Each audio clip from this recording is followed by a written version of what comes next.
and gentlemen, welcome to the countdown. I am your boy King. That over there, that is your good friend Jimbo. How you doing, Jimbo? Better than the past 2 days. I was gonna say you've been rather under the weather. Yeah. I got that text on Sunday morning. It was like, you might have to do the stream yourself, and I'm like, that's okay. It's opening Sunday, and there's a lot of excitement. There's a lot of energy. I felt bad that you felt sick, but I was like, I'll be able to do it. And I mean, it's the Giants. We're opening it up, baby. Let's go. It's gonna be. It was supposed to be fun, Jimbo. It was supposed to be fun. You guys had like the first drive or two. It was good. The first defensive drive when we got the fumble on the 20-yard line. I'm like, let's go. All right, Giants defense. See, I said we're pretty good, right? Yeah. So we get the ball on the 20-yard line, do nothing with it, have to kick a field goal, and then our defense shits the bed the rest of the game anyway. Like, just atrocious everywhere. The only good thing that the Giants did was on special teams, where we had that cool kind of 3 players batting it back to keep it on the half-yard line, keeping Minnesota there to the half-yard line. It's like, all right, that's a cool play. We're going to be able to hopefully get some good field position out of this. No, what happens? Our defense goes out and allows a 99.5-yard drive to Sam goddamn C and go Startup. On top of the fact that Saquon Barkley scored 3 goddamn touchdowns on Friday. And nice ones, too. It has not been a great week to be a Giants fan, Jimbo. I'll say this. About third quarter-ish, maybe halfway through the third quarter, the wife said, how's King doing? I said, I don't know. I haven't checked in on the feed. I was like, you know what? Let me see how he's doing. I'll just pop in. I'm not going to say nothing. I'm going to kind of be like a creeper. Did you catch me right at the time where I threw my hat on the goddamn floor? Oh, no, because you were bald. So you. The hat was already off. We were done. We were already done. You basically were. What's the baseball announcer for Cleveland Indians? Bob Uecker? Oh yeah. Oh, from Major League. Yeah. Major League. We are second down and 10. Another bubble screen, and guess what? It's a loss. I was so done. I was so done. And I was like, I was looking back on it, and I was like, man, this sucks. Maybe I shouldn't have canceled the Dallas-Cleveland stream. I was like, maybe I'll watch that, because I figured that's going to be a good. At least I'll have one good game to watch today. Boy, thank God I did get rid of that one. Holy shite. Yeah. Boy, I got to tell you, there's some talk going around Cleveland today. Actually, this whole week, just what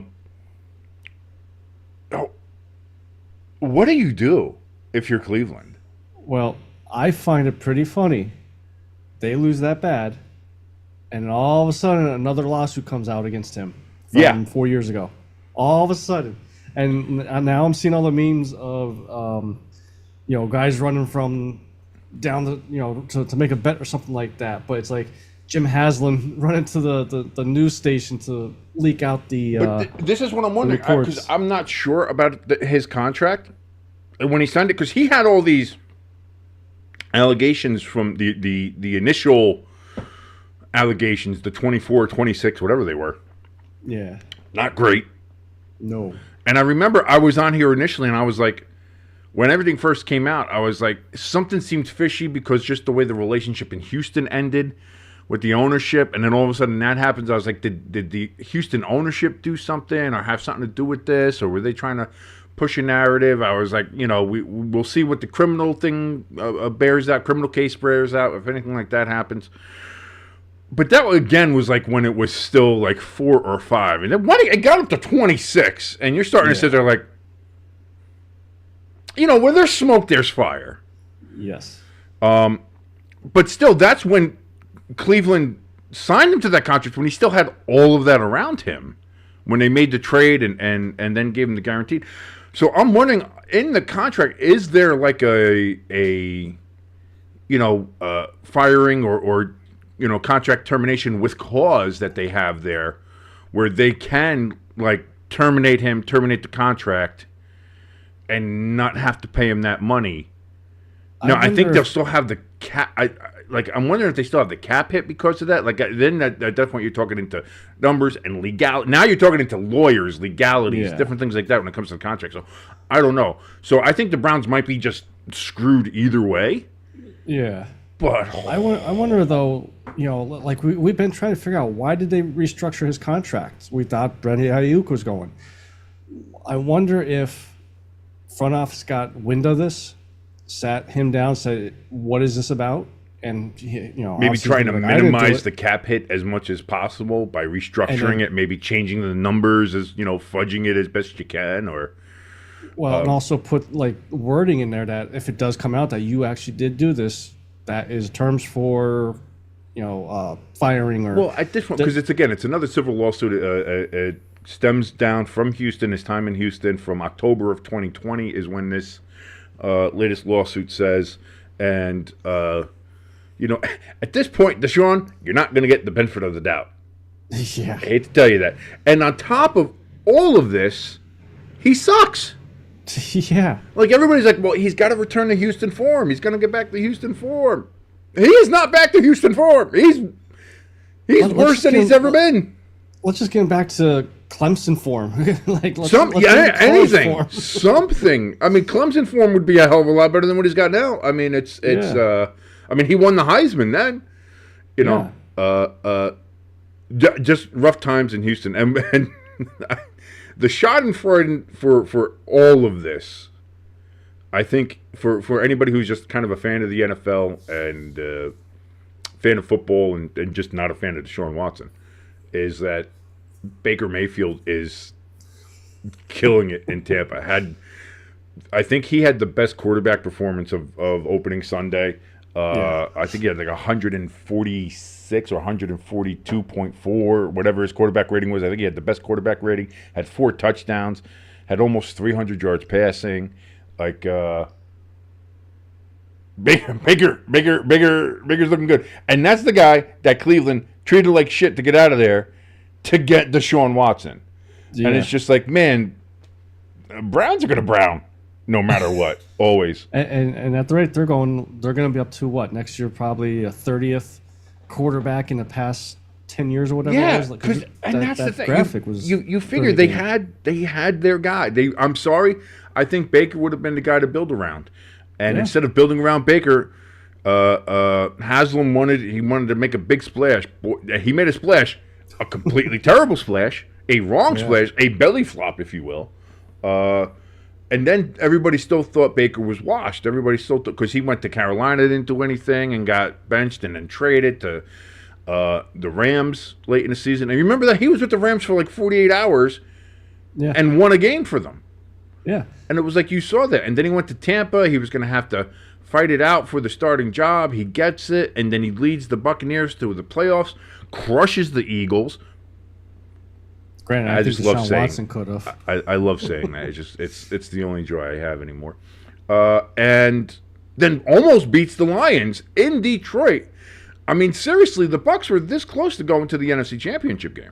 So, and then to see how and I know it was Washington, but even so, great stuff. So there's a lot to go through about what happened on this first NFL football weekend, and we will talk about that tomorrow on the flagship show, on the main show. But today is, of course, the countdown where me and Jimbo reveal our top 12 NFL power rankings, and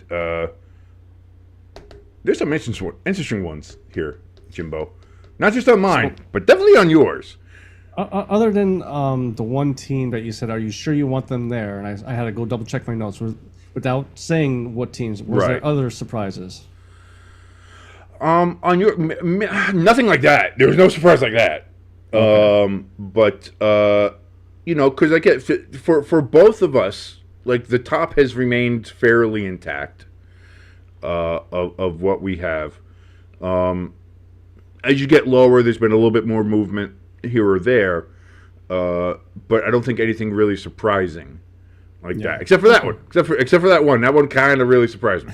So I think without further ado, let's go ahead and let's get down to the whole point of the show, which is getting down to the countdown here. So, Jimbo, with your countdown of your top 12 picks, and we'll count down, count up, whatever. I guess we'll count down because we'll be going from one all the way down, because it's not like it was during the preseason where we're kind of counting up to reveal the number one.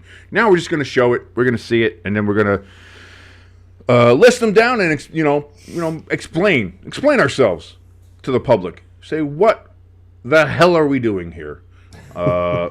Which, by the way, if you're watching, thank you so much. Like, share, and subscribe. It helps you. If you subscribe, you can jump into the chat and you can tell us how right we are about all of our picks, or how wrong we are, especially Jimbo on some of his.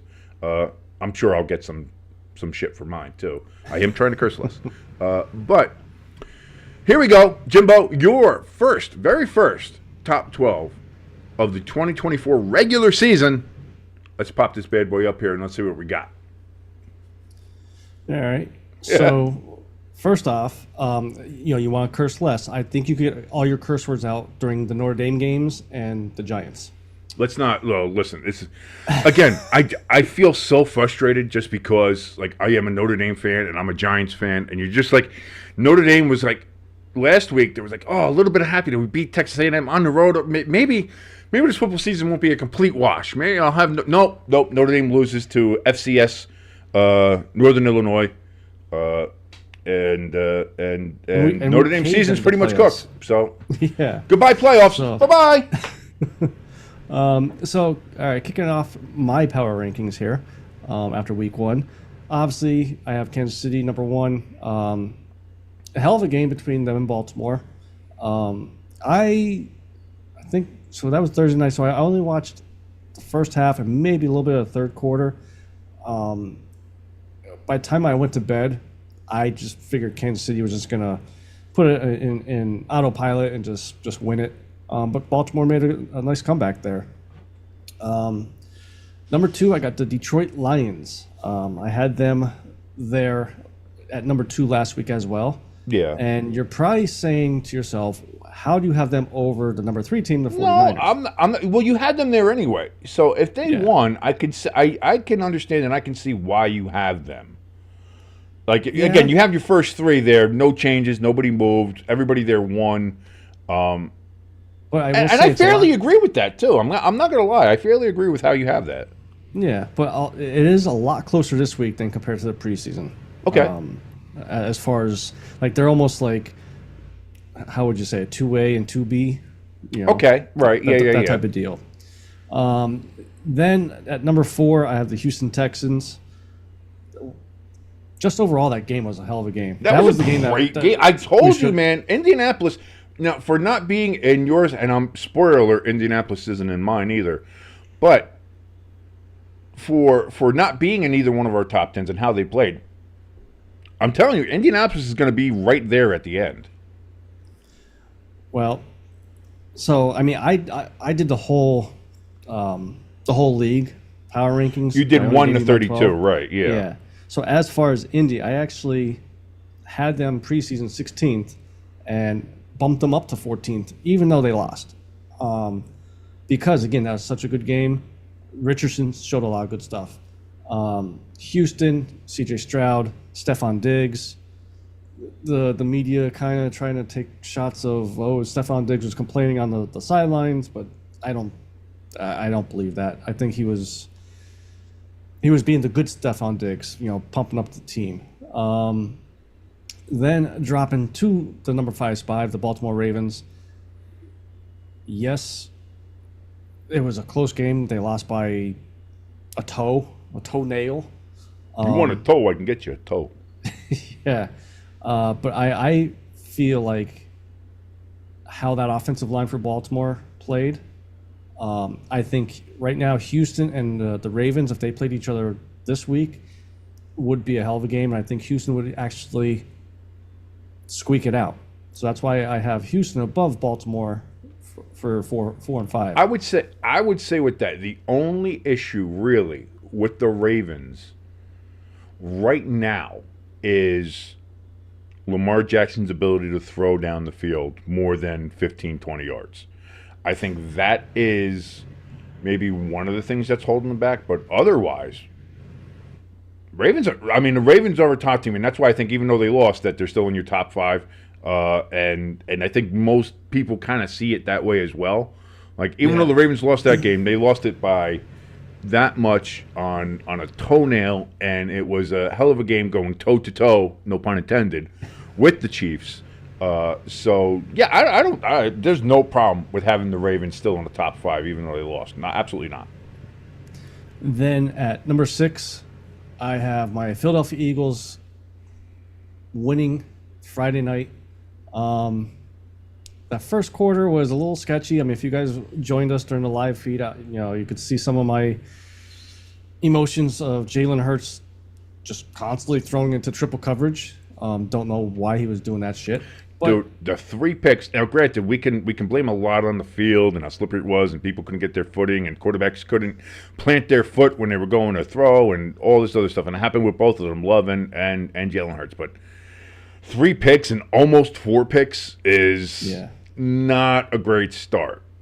Yeah. But I want you to say it. Barkley. There were positives to come out of that game. You think? Saquon Barkley, obviously having more touchdowns than Daniel Jones has in the past 2 years. I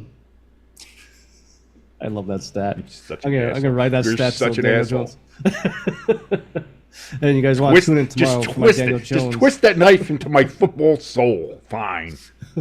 Quentin Mitchell on our defense there, our cornerback, had a hell of a game. I think he found out he was starting the day before, or maybe even earlier that day, because that's when Isaiah Rodgers was ruled out.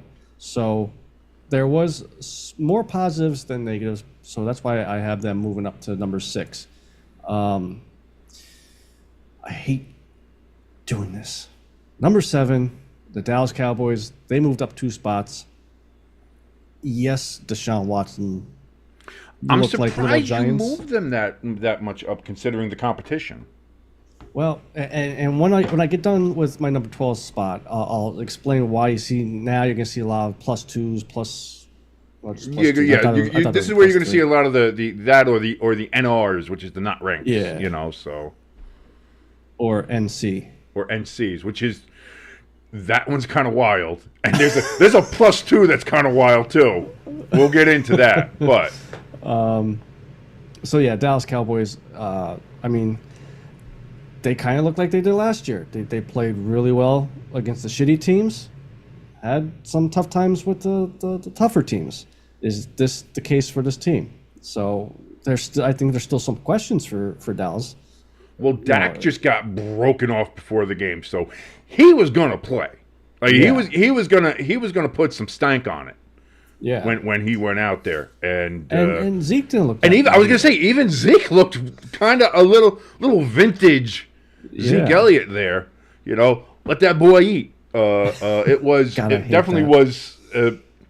it was impressive. It was as impressive from the Cowboys' end as it was catastrophically disappointing from the Browns' end, because in our Friday forecast of guessing everything, like, you had the Browns finishing second in the AFC North. I had them winning the AFC North, and the way it's looking right now, they might be a top 5 draft pick with the play they have. You already have the fans in Cleveland chanting for Jameis Winston, and which is understandable, because you have 2 quarterbacks now there where people you were saying, you had Deshaun Watson, not really likable, but he's talented, especially if he gets back to his Houston days.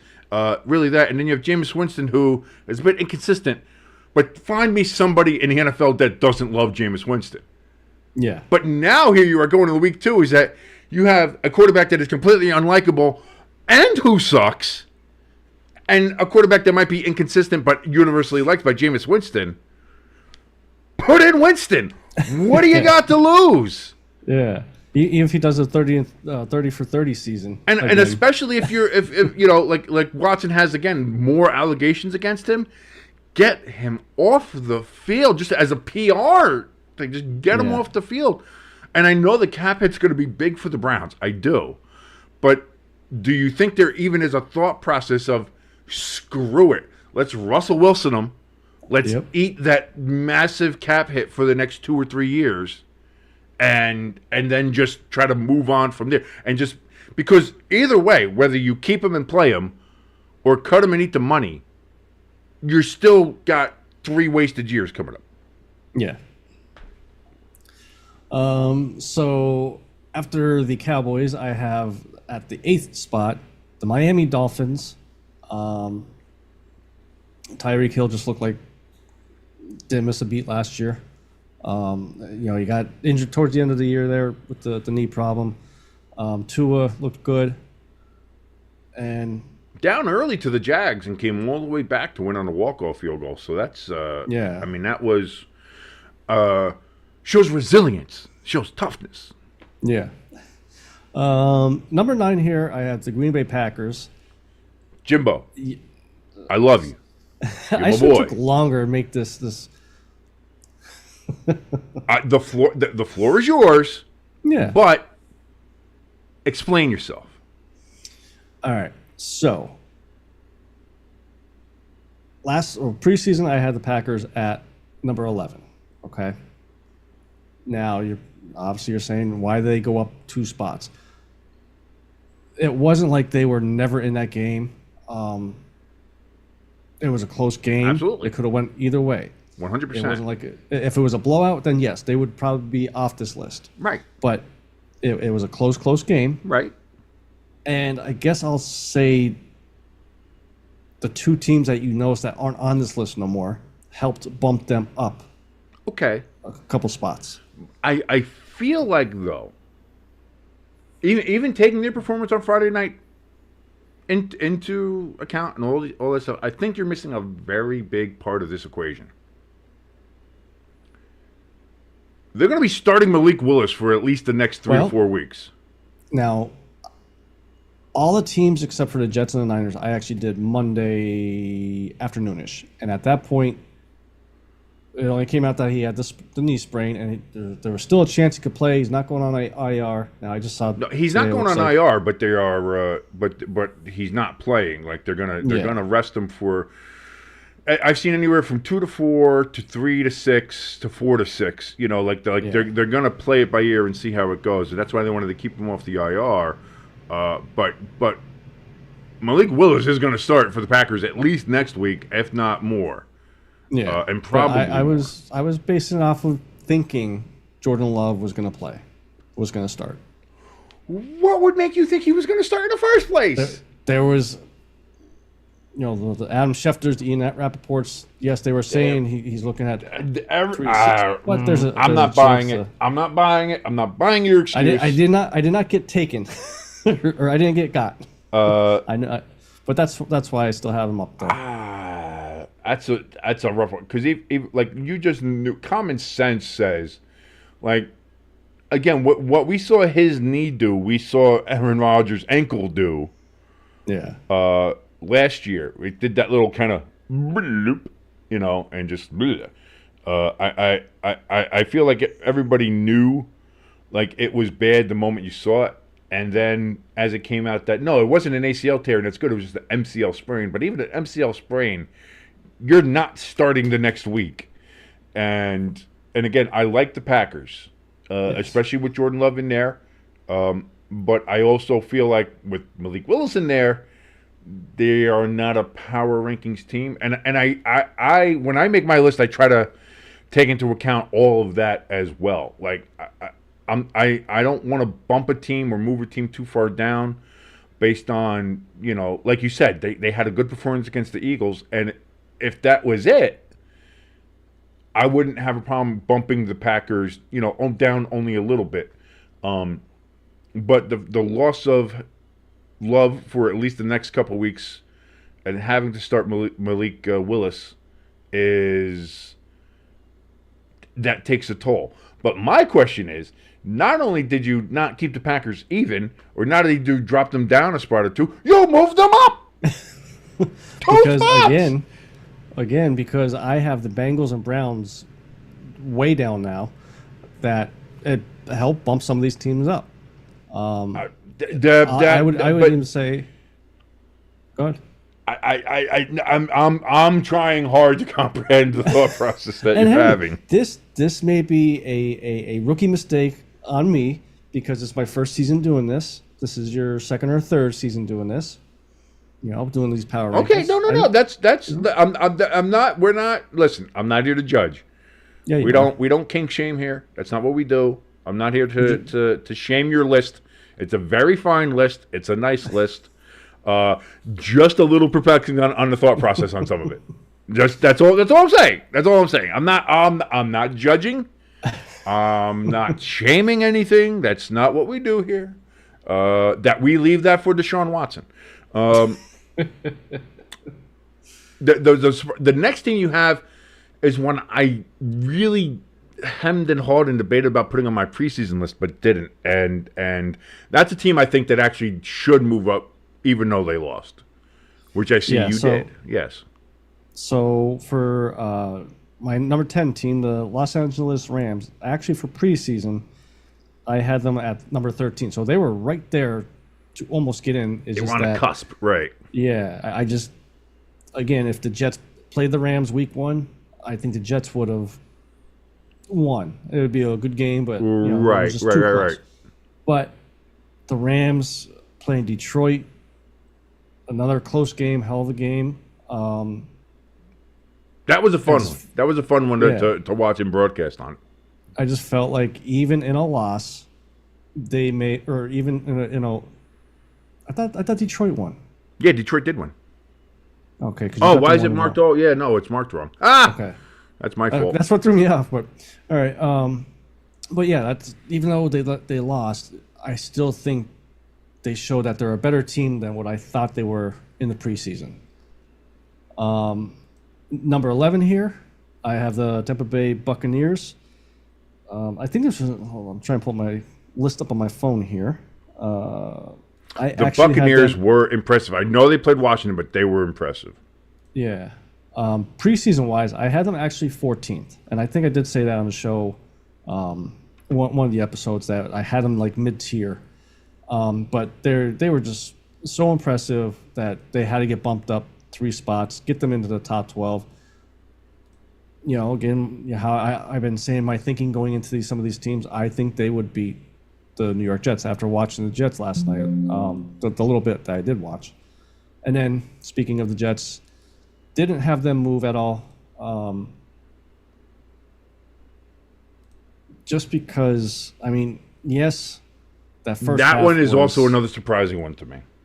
That first half was bad for the Jets, but it seemed like the Jets, I think the second half was worse. Well, but by that point, I was sleeping already. So I'm just going off of what I saw and some of the highlights I've seen. And the only other reason why I have them at 12, a little honorable mention here for number 13, I have the Pittsburgh Steelers. I still think they would beat the Steelers, even if they play the same way that they did last night against the Niners. I don't know. That Steelers defense is something special. And I'll say this about the Jets. I'll save it for my list. But I was going to say the Steelers. I said this before. I said this in some of our past shows, and like I said on the streams, I said it to you, to my dad, to anybody who will listen. I said that Steelers defense is going to win them games all by themselves. Yeah, and that's what happened this week. This week is my prophecy come true, come to real life.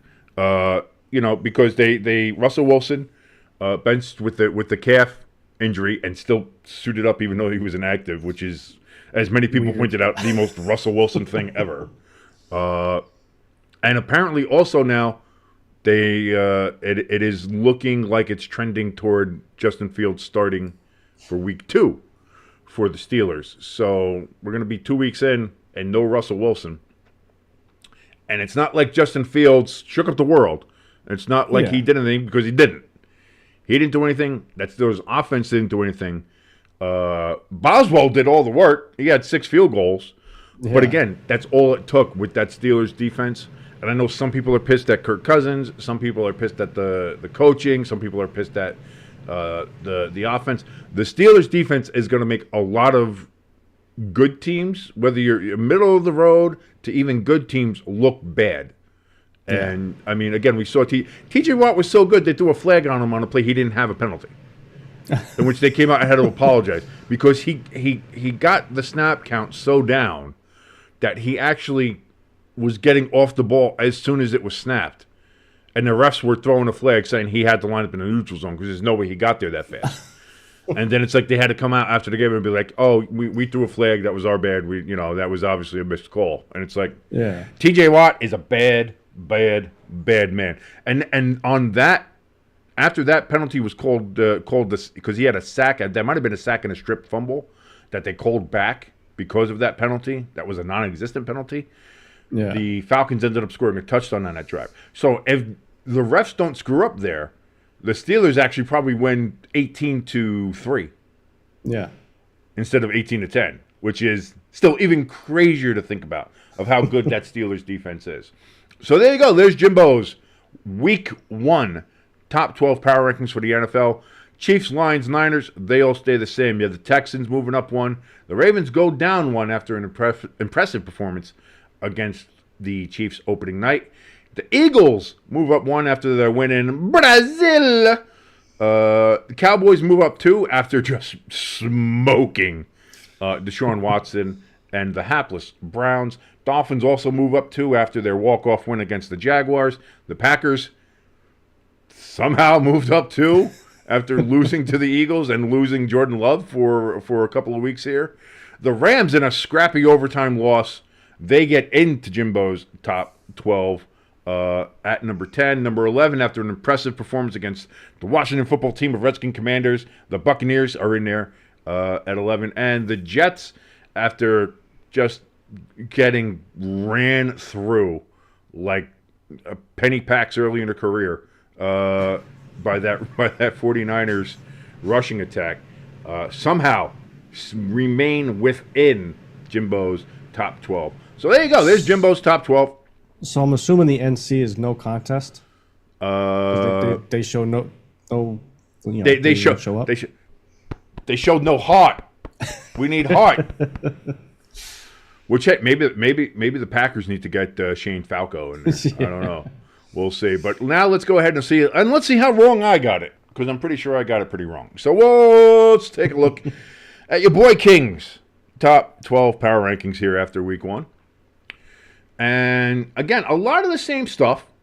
I got the Chiefs at number 1. Clearly, they won. They were at home. Closer game than I think people thought. I was debating putting the Niners at number 1 because of how strong their performance against the Jets were. They really did kind of they ran through the Jets. Watching that game last night and seeing how they just absolutely again, they ran through them. The Jets run defense literally had no answer. The time of possession they had was more than double the Jets. The amount of plays that the Niners ran was more than double the Jets. And I heard some people complaining this morning about Aaron Rodgers and the Jets offense and them being ineffective or not doing anything.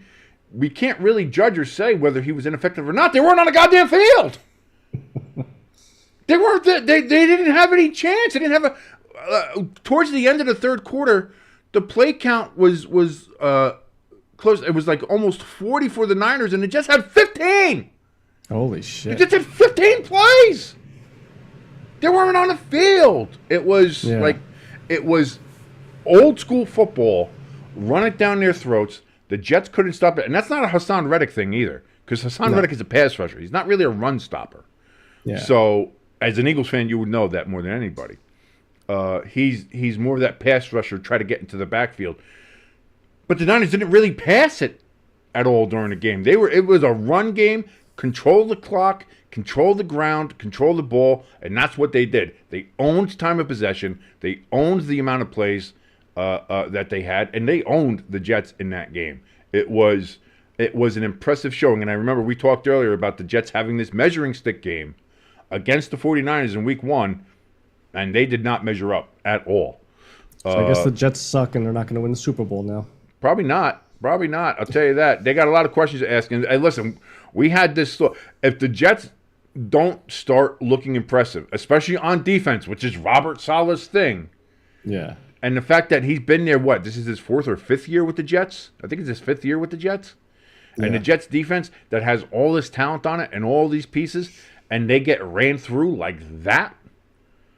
Like, that seat that Saleh's on, as hot as it's been, it's got to be burning them ass cheeks right now. Because if the Jets have a couple more uninspired performances like that, especially on defense, hey, listen, Nathaniel Hackett, you might suck as a head coach, but we need somebody in there, and Saleh ain't the guy. The Lions, I moved up to number 3. They move up 4 spots. I had them a little lower in my preseason rankings. Clearly, I had them at 7. But impressive performance against the Rams. And again, I think the Rams are right there. I don't have them in my top 12. Again, I think they probably should be. I debated whether or not I should put them in there or not compared to, at number 12. I still don't have him in there, but they played one hell of a game. Puka Nacua, though, he's on IR, so he's going to be out for a bit here. At least 4 games. Yes, that's what the IR does. No, you could be done for the season too. You could be, but I don't think he is. Like, it's not a tear, or it's not anything like that. Yeah, it's kind of the same thing as. Not the same thing, but, as far as time-wise, I think it might be the same as Jordan Love. Yeah. But they just felt like it was safer or better to put him on the IR, whereas the Packers kind of want to see, well, if Jordan Love can come back in 2 or 3 games, we don't want to have him be, like, healthy enough and ready to go and then still have to sit out another game or 2 because of the IR rules. So, yeah.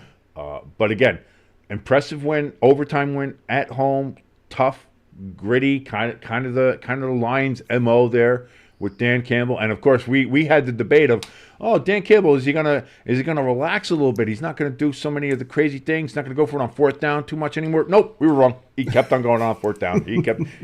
I was like, nope, all right, we got that answer. Dan Campbell's still gonna Dan Campbell.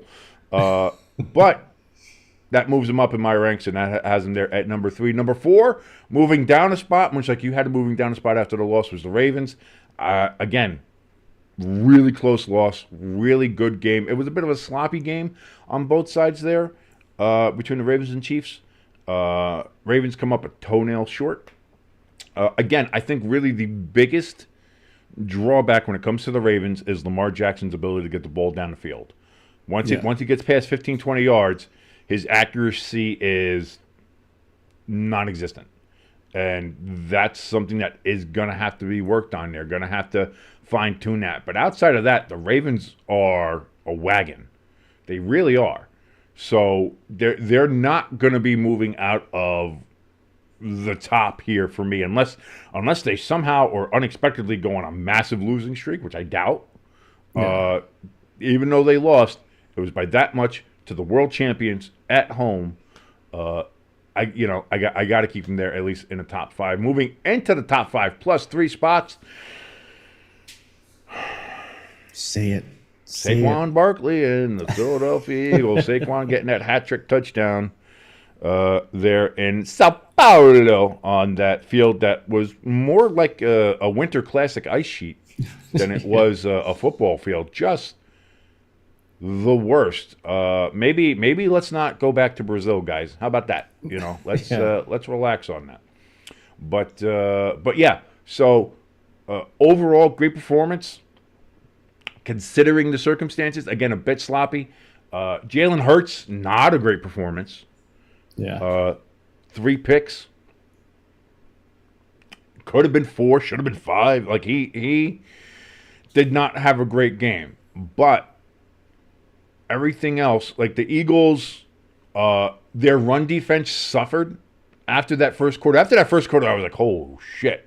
This Eagles run defense is something. They're really good. And then for the rest of the game, the Packers just kind of ran all over them. And I was like, I take that back. So, again, I think there's things to work on there. But, again, Jalen Hurts did not play his best game by far. Had 3 turnovers. And when like again, you have your team that gave up 3 turnovers. You have your defense, which wasn't all that great in stopping the run. So you didn't play your best, but you still won. Yeah. And in bad conditions, bad field conditions, in another country, on an international trip, on a Friday, on all these other things when your players didn't want to be there and were making it known, and it was a whole big thing, and they still won. That counts for something. And again, you know, for Jalen's 3 turnovers, you had Saquon getting 3 touchdowns, and unless the injury bug hits him again, this looks like just an absolute teabagging by the Eagles to the Giants and the Giants fan base yet again. So I hate you. I hate life. I hate football.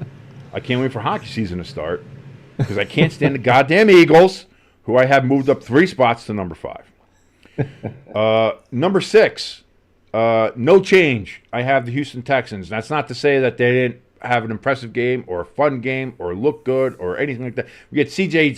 Stroud throwing a first down pass from his knees. It's pretty cool, all right? Yeah. So the Texans are a good team. They won in Indianapolis in a tough game where Indianapolis gave them all they could handle. That's going to be – I think that's your battle for the AFC South is Texans-Colts moving forward. Yeah. Anthony Richardson looks like the guy. He really does. As long as he can stay healthy, the Colts are going to be finding their way into this list, no doubt, at some point during this season. I guarantee you that. But just overall, as compared to the other teams and how the teams did and how everybody's doing, I think 6 right now is a great spot for the Texans, and that's where I have them. And before I get down to the rest of them, I just want to thank everybody for watching. Like, share, and subscribe. That helps us out. Once you subscribe, you can jump into chat, tell me and Jimbo how dumb we are and what we do. And also check out all our links down there. We even got the QR codes over. Wait, which way? This way. We have our merch store. We have our donation station. And you can help us out with that. Discord is down there, too. You can join us in there and have fun. That was kind of like a... It's kind of like a halftime break for my for my list. I like that, you know. Yeah. Just a little break, a little plug break. You know what I mean? We got to do that. Number 7 on my list, moving up 5 spots.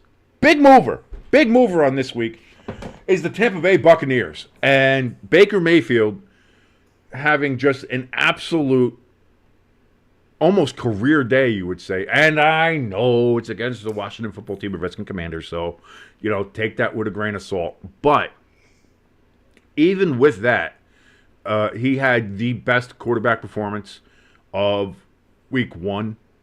I think all things considered, you take all the stats into consideration. And that's even, like, considering Dak and how the Cowboys played against the Browns and Derek Carr and how he played against the Panthers. Oh, boy.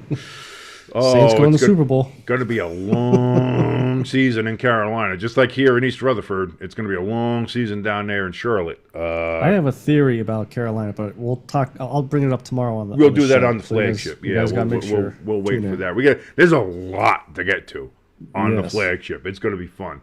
But I all of that. I mean, I was kind of.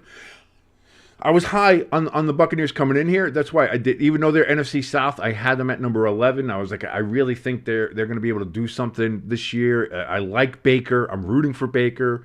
They have Mike Evans there. He's there for life. They got Godwin.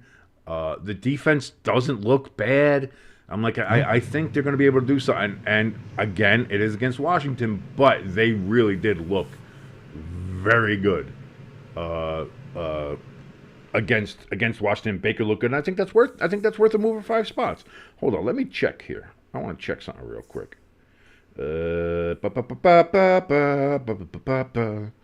Why am I singing the Hawaii 5-0 song? I don't know. I don't know. I want to see who are they playing? Who are they playing next? Oh, okay. Well, we're gonna find out. We're going to find out because they're playing Detroit next week. Oh, okay. They play Detroit. Then they play the Broncos in Tampa. You know, considering how things are, that might be a win. And then they get the Eagles down in Tampa in week 4. So that might be a win for them. So I don't know. I think they've got two great tests coming up in the next 3 weeks. They got to play the Lions and they got to play the Eagles. Yeah. They're playing the Lions in Detroit, where again they almost beat them to go to the NFC Championship game last year, and then they're playing the Eagles back down in Tampa, where they mollywopped them in the playoffs last year. So Yeah. I get. So I have them up here. We're gonna find out if they belong or if they don't. That's what we're gonna find out here. We're gonna learn a lot about them and the Lions too, I would imagine. Yeah. And we'll see. The Dolphins, I have them up 2 spots from 10 to 8th. Good come from behind win against Jacksonville. Again, they looked listless in that first half. Jacksonville put up a huge lead.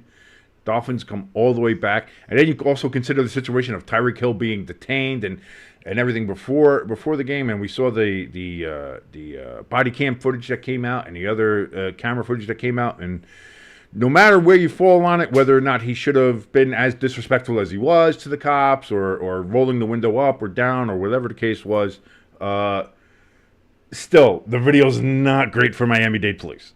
No. Like, at the end of the day, there are ways to handle things, and that wasn't it.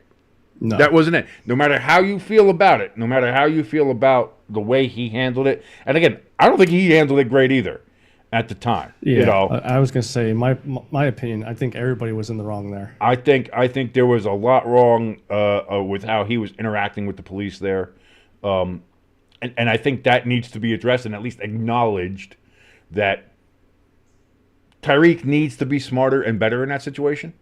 Yeah. But also on the other side, that doesn't mean that the cops can pull you from your car and slam your face into the ground and kneel on your back. Like, Yeah. there's a little give and take here. You know what I mean? So not great. It's not great. Yeah. But even after all that, for him to come out and have the performance he did, especially in the second half, that 80-yard touchdown, very impressive from the Dolphins. They are 1-0. In fact, the only winless team in the AFC East, surprisingly, is the New York Jets. So even the Patriots won against the Bengals, which I don't know if you've noticed, they are no longer in my top 12. When you lose to the Patriots, and I think essentially end everybody's survivor pool, Yeah. you're done. You're not going to be here for a while. And I know Cincinnati starts every season off kind of slow anyway. At least that's how it's been for the last 4 or 5 years with them. But you can't lose to the Patriots. You lost to a Jacoby Brissett is just. I like Jacoby. Listen, after I like Jacoby. I think Jacoby Brissett is a good quarterback. But you're also talking about a team that had many people thinking they had the worst offensive line in the league, that's what I was which they at, still about might. Brissett. You know, a defense which sacrificial has lamb. lost Judon and traded him away, and doesn't seem to have any real fight or presence. And meanwhile, they got turnovers. They had that turnover right at the goal line to prevent the Bengals from scoring a touchdown in the game. Oh yeah. Like the Patriots looked good. They did. And I know some people are saying how much of that was a Bengals loss or a Patriots win, but at the end of the day, you know, the Patriots went in there and got the job done on the road. Also, Cincinnati, I love you. I really do. Don't ever wear monochrome orange again. Holy shit, did that look ugly.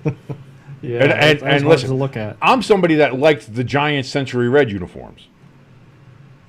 So I guess my tastes, you know, aren't the best. Yeah. But still, that made the Giants uniforms look good. Yeah. According to other people. Shut up. I don't want to hear your shit. I like those goddamn uniforms. At least the helmets. I like the helmets. Some of the players didn't look like they were wearing pants. I was going to say, I get that back in the day, the players wore khaki pants because that's what was around. That was the canvas was what was around then. Yeah. And they kind of mixed and matched some of the Giants looks, like the socks and the jersey and the helmet were from different eras. Like, you know, the helmet was from 39. The jersey was, I think, from 32 and things like that. You could have used the 50s gray pants with the stripes on the side. I think if you had the gray pants with it, I think it would have looked fine. Yeah. I think it would have been, a lot of people would have been like less offended by it almost. But I think everybody's biggest problem with it was the khaki pants. I think that was everybody's problem. Like even my dad said, he called me up here. He was like, "Oh, well, the Giants, they look ugly as shit." You know, I was like, I get it. I like them, but I'm a uniform nerd, so I get it. Yeah. Coming in at 9, I have the Dallas Cowboys coming into. I didn't have the Cowboys in my initial rankings. I thought there was a lot of issues. We didn't know at the time if CeeDee Lamb was going to be there. We didn't know what was going on with Dak. We didn't know a lot of that stuff. Since then, they signed CeeDee. They signed Dak literally 3 hours before their game started to become the highest paid player in NFL history, making north of $60 million a year. He's getting $240 million. $231 of it is guaranteed, plus an $80 million signing bonus. So Dak's doing well. Yeah. And he played like it, and he showed it against the Browns team that just did not show up. And I'm not sure how much of that is how great the Cowboys played and how good Micah Parsons played, which he's going to have to get paid next. So stay tuned for that. But I like how the Cowboys looked. We'll see as the season goes on if they're able to have sustained success and bring that into the playoffs. That's always going to be the question with the Cowboys. But starting off, you started off strong, you get into the list. You're on the list. At number 10, I got the New York Jets. And they're the big mover the other way. I have them dropping 5 spots down from number 5 down to 10. I still think offensively they're good. And you saw the glimpses of that with Aaron Rodgers and Garrett Wilson. I mean, Garrett Wilson was his guy on the 3rd and longs. On that touchdown drive that they had in the second quarter, it was just boop, Garrett Wilson. Oh, we got 3rd and 8. Boop, Garrett Wilson. Oh, there's a boop, Garrett Wilson. And it seemed like that was almost his safety valve, and it was working, and it did work well. The only problem was the Jets couldn't get the offense on the field because their defense on the other end could not get off the field on 3rd downs. The Jets defense, I went off on the rushing defense already, and part of that is, even their defense would get the Niners backed up onto these 3rd down situations and could not stop them. And then on the rare occasion where they did stop them, they'd have an illegal use of hands to the face penalty, which would negate it and give the Niners a first down anyway. So the Jets defense could not get off the field, and Aaron Rodgers and that Jets offense just didn't have the opportunity to get cooking at all. And like I said, you saw at the end of the game where they put Tyrod Taylor in, and that offense was able to move down the field, score efficiently. It was an efficiently run offense. So if the offense gets on the field, it can do things. It's just got to get on the field. So I that's why I moved them down. It's a big loss. That defense has so many questions, but I still think Aaron Rodgers is enough to keep them in here for now. Now, again, we're going to look at who they play. Who are they playing this week? I should probably have all this up here anyway. Let's see. New York Jets week 2. Who we got? Oh, they're playing the Titans. I mean, that'll be a good. They should win that game. They're at the Titans, but they should win. Yeah. They should win that one. I mean, they're dealing with Will, Mayo Man Levis there. My main man mayonnaise. He needs to so. If the Jets lose next week in Nashville, there's bigger questions then. It's gonna get loud, and it. I know it's early, but it might already be curtains for Salah. It might already be done for him. Aaron might retire and say, what is that? Is the VP spot still open? well, he's out of the race now, so it doesn't matter. Well, yeah. He's just going to say, screw it, go to a dark room and just start, just chugging ayahuasca and knocking on the sky, which, honestly, I'm sure a lot of if the Jets lose a couple more games, a lot of Jet fans are just going to do that. Bring me to a different reality, baby. Let me talk to the star people because I don't want to be here watching this shit. I'm not doing it. At number 11, making their way in to the top 12, I have the Buffalo Bills. For all the talk that me and you had about Buffalo not being good, not being a team this year, they don't have any weapons, not going to do anything. In the first half against the Cardinals, it definitely looked like that. And then in the second half, Josh Allen took over, and for all of the kind of shit that I've talked on Josh Allen about him being, he's basically Danny Dimes without Stephon Diggs. Well, I'm a fat fucking idiot, aren't I? I'm just a dummy. I'm just a dumb boy. And I'll take some pressure off for you.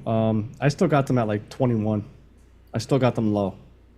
It's the Cardinals. It's the Cardinals, but it's the comeback. It's the second half. It's Josh Allen throwing 4 touchdowns, willing his team to a victory where they could have easily just said, "Well, boy, we're screwed." And the way that happened. So I think it's the fact that they had adversity. They had the first ever dynamic kickoff touchdown return against them. So they had that going against them, and still found a way to come back and win against a very game Cardinals team. Which again, I wasn't big on the Cardinals, but they were surprising in how they played in Orchard Park. So maybe the Cardinals are a team to watch to be kind of one of those middling 6 or 7 seed wild card teams. Again.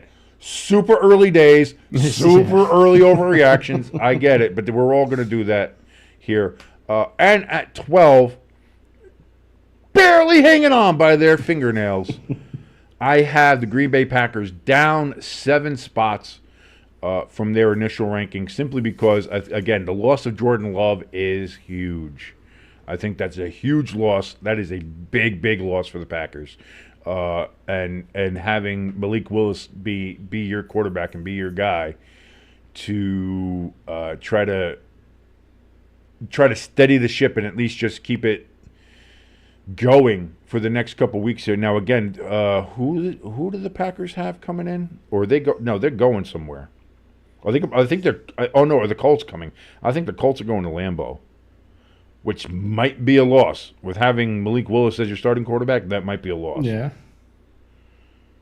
But it also could be a letdown game for the Colts coming into Green Bay. No, I don't think so. I think the Colts are. I think especially after that game and the back and forth that they have with the Texans, I think that's a team that's like we're there. Like we're there to compete. We're there on the cusp of something big, especially having Anthony Richardson there with them. And that's what you have. You have the Packers coming up. They have the Colts coming up. Then they play the Titans in week 3. And then they have the Vikings. And so that was another team I was close to putting into the top 12 there, but they played the Giants. So I was like, I was going to say, because I thought the same thing too. I'm like, Sam Darnold might be the guy. But that would be like me putting the Saints in here because they beat the Panthers by 37 points. It's like, let's pump the brakes.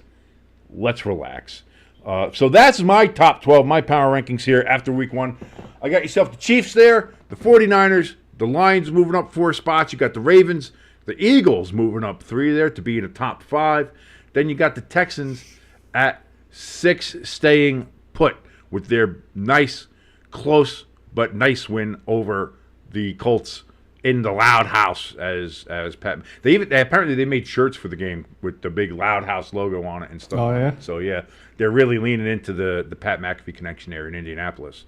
In the bottom half of your rankings, you have the Buccaneers moving up 5 to be number 7. The Dolphins at number 8. The Cowboys jump into the rankings at number 9. The Jets move all the way down to number 5 spots to number 10. The Bills jump into the rankings at 11 after their come-from-behind win against the Cardinals at Orchard Park. And at 12, down 7 spots, is the Packers after their close loss to the Eagles, but mainly also because their loss of Jordan Love. So that is both of our power rankings here on this Tuesday. Now, I also wanted to do one other thing. Okay. Just a quick thing, just a little thing that we can mention here. Biggest loser of week 1. We're doing a top. We do top 12. We have our top 12. Our top 12 teams. What we got here. But for all the winners and everybody moving up and how we feel about greatness and people being at the top, this is a world where losers also exist. Yes. Like this guy right here. So with that in mind, after week one, I figured me and you, and we could do this every week as well. I figure we'll do that as well. We're gonna have our biggest losers. Who's the loser of the week? Who's the real just sucked it up till the suckiest suck that ever sucked? Who was that this week? And for me, I don't think it's going to be hard to figure out who I'm going to say. And I'll give you a moment to mull it over and think what you're doing. Because I'm going to say the biggest loser for week one, despite the Panthers losing how they did, guess what? The Panthers scored a touchdown. Did you know that?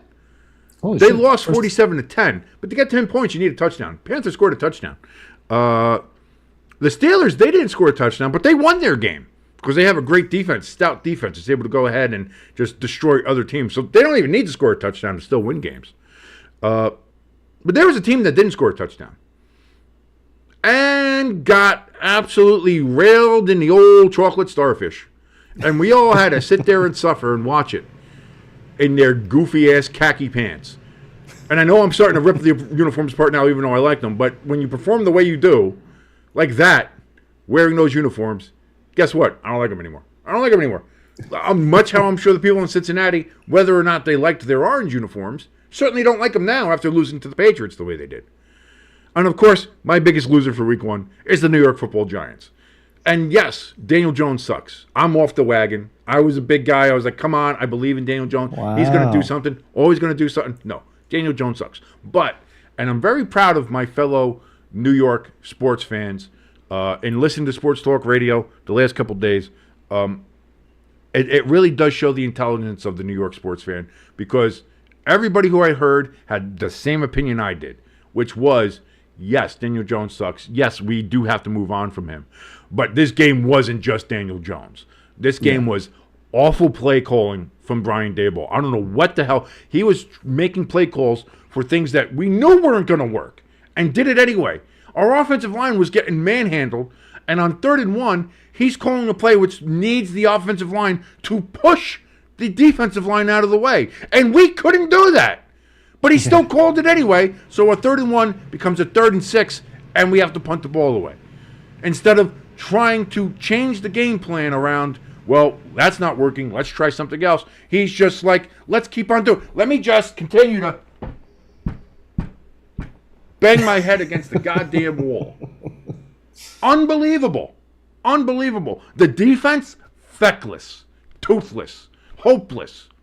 Again, the Giants, what? The Giants defense was the only good play we had was against the goddamn special teams who got us down to the half-yard line on a punt to help pin the Vikings all the way back. Oh, maybe we'll get a safety. Oh, maybe we'll get good field position after we stop them. No, what did the Giants defense do with Kayvon Thibodeau, Mr. Invisible there? Oh, Brian Burns, what a great free agency hire. Where were you all game, buddy? Where were you? The only person who showed up on defense was Dexter Lawrence, and he can't do it himself, folks. He's just one guy. He's a very large guy, a guy I would not want to fuck with, but he is just one guy. So what happens? The Vikings go 99.5 goddamn yards against this defense that sucks. So the Giants' defense sucks. Our coaching sucks. The offensive line sucks. Our receivers can't hold on to a goddamn ball, except for Malik Neighbors. Our rookie is putting everybody else to shame. And that's when Daniel Jones could get the ball to him, because if he wasn't running for his life, he was throwing a bad pass. So nothing works. Daniel Jones sucks. The offensive line sucks. The coaching sucks. Get rid of everybody. I said, keep Malik Neighbors. Keep Dexter Lawrence. Burn everything else to the ground. Start over. Pretend we're an expansion team. It's the 100th year for the Giants. Let's have a 100-year reset. Let's go into next year. Let's go into season 101 like it was 1925. New. Just a brand new team. Start over. From the top down. Shane, gone. All the administrators, gone. All the coaches, gone. All the players, except for the two I mentioned, gone. Everybody gone. And also, if we can knock down that goddamn air conditioner of a goddamn stadium and build a proper one, MetLife Stadium, gone. Get rid of it all. All gone. So, yes, that is my loser for week one, is the New York Football Giants. Jimbo, who's your loser for week one? So, my loser for week one, I would say Notre Dame fans because with the 12 team playoff, we're guaranteed to get in. This is going to be good. We're fine. This is great. Yeah. No, let's pay a team $1.4 million just to lose to them. But since we're talking the NFL here, I'm going to say Browns fans because Deshaun Watson, we're going on 3 years now. If he could come back to Houston style, if he could get that Houston, if he's Houston Deshaun, watch out. Cleveland.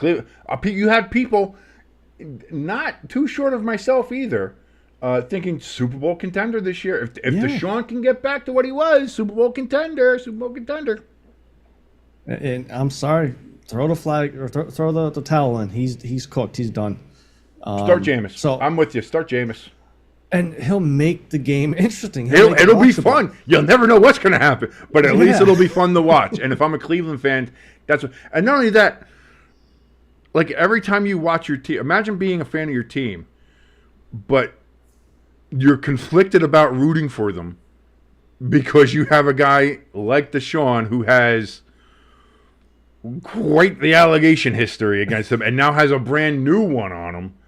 And it's like, how do you reconcile that? It's a lot easier if you put in Jameis and let my boy cook and try to eat some W's. You know what I mean? So and not only that, the pregame pump up speech is going to be fire every single week.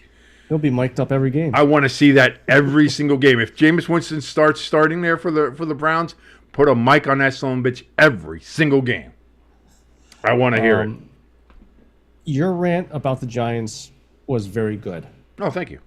The best comment from any Giants fan I heard or saw so far was a call in. I think he called in to Boomer and Gio, is it? Yes, Boomer and Gio. That's who I listened to in the morning here, yeah. He said that after watching Daniel Jones play that game, he's already looking on to New York Knicks and told his wife he'll go apple picking next weekend. Oh, I heard that this morning. I heard that this morning. He's like, I already told my wife. Whatever you want to do, you want to go apple picking, you want to go watch a movie, you want to go to the patch, you want to go do shopping, anything like that, I'm with you because it's got to be better than watching the Giants. And I got to be honest with you. If I wasn't doing the live streams, I'm with that guy. I would rather spend the day apple picking than watching the Giants. But I've already dedicated myself to watching the Giants every game this season on this channel. And I don't know what I've done to myself. And it's going to be hard.